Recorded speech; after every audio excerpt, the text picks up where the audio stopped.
ভিডিঅ'টো আপোনালোকে ঘপককৈ দেখি স্কিপ কৰি নিদিব। আপোনালোকক এক বিশেষ কথা ক'বলৈ গৈ আছোঁ যে আমাৰ হিন্দু ভগৱানক কিছুমান কোম্পানীয়ে বহুত অপমান কৰি আছে, বহুত মানে যাক ভাবিব নোৱাৰি।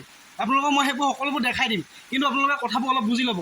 আমাৰ ভগৱানক যদি এনেকৈ অপমান কৰে তেনেহ'লে এটা সময়ত আমাৰ হিন্দু ভগৱানক কোনো বিশ্বাস নকৰা হ'ব। মানুহে বহৰীয়া গছকিছে ভগৱানৰ নামত। আপোনালোকে চাওক, আপোনালোকক মই দেখাই আছোঁ ৰ'ব। এইটো হৈছে হনুমান তেল, এইটো হৈছে হনুমান তেল, এয়া হৈছে বিষ্ণুভোগ আটা।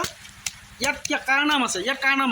ইয়াত স্বয়ং বজৰংবলী বীৰ হনুমানৰ নাম লিখা আছে, আৰু বজৰংবলী বীৰ হনুমানৰ কাৰ্টন ক'ত পৰি থাকে? ৰাস্তাত। আৰু এই বিষ্ণুভোগ আটা অৰ্থাৎ মানে কি হিন্দুৰ আটাইতকৈ সৰ্বশ্ৰেষ্ঠ দেৱতা বিষ্ণু ভগৱান, তেখেতৰ নাম, এই নামত মানে কি আটা বনোৱা আছে। আৰু আটা পাকেটো ক'ত পৰি থাকে? ৰাস্তাত পৰি থাকে। আৰু ক'ৰবাত বস্তাটো ক'ত পৰি থাকে? ৰাস্তাত পৰি থাকে। তাত কি থাকে? চিহ্ন থাকে কি?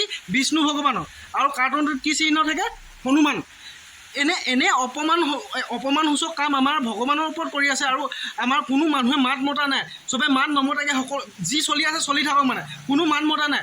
আপোনালোকে ভিডিঅ'টো ভালকৈ চাওক, সম্পূৰ্ণ চাওক। আৰু কোনো মাত মতা নাই, মানে আমাক কি অপমান কৰিবলৈ গৈছে, আমাৰ ভগৱানক কি সন্মান নকৰে, তাৰ অৰ্থটো কি? এনেকুৱা ধৰণৰ কোম্পানী বন্ধ কৰিব লাগে। বন্ধ নকৰিলোঁ। চাওক, আজি হনুমান আছে, কাইলৈ শিৱ নামতো এটা আছে, আৰু কাইলৈ আৰু কিবা ওলাব, ব্ৰহ্মা বুলি কোৱা এটা ওলাব। তাক কি মানুহে অপমান কৰিব, তাৰ ওপৰত গছকিব, তাৰ ওপৰত ভৰি দিব। কেতিয়াবা কোনোবা এটা কাৰ্টনৰ ওপৰততো কোনোবা মুটিও দিয়ে। মানে কি এইটো কি কথাটো কি? তেনেকৈতো নহ'ব ন। আমাৰ ভগৱানক অপমান কৰা হৈছে, গতিকে ইয়াৰ বিৰোধিতা কৰিব লাগে। চবেই মাত মাতিব লাগে, কমেণ্ট কৰক, আগবাঢ়িব লাগে। মানে কি আমাৰ ভগৱানৰ ওপৰত সকলোৱে বিশ্বাস আগবাঢ়িব লাগে। মই আগবাঢ়িবলৈ কোৱা নাই, কিন্তু সকলোৱে যাতে ইয়াৰ বিৰোধিতা কৰে। এনেধৰণে হিন্দু ভগৱানক অপমান কৰাটো ভাল হোৱা নাই। হনুমান, শিৱ, বিষ্ণুভোগ আটা আৰু বহুত ভগৱানৰ নাম লৈ পিনি কিবা কিবি মানে কোম্পানী হৈছে, সেই কোম্পানীবোৰ অতি জল্দি বন্ধ কৰিব লাগে। বন্ধ নকৰিলেও নাম চেঞ্জ কৰিব লাগে। এনেধৰণে নহয়, আমাৰ ভগৱানক অপমান কৰা হৈছে। জয় হিন্দ, জয় ভাৰত, জয় বজৰংবলী।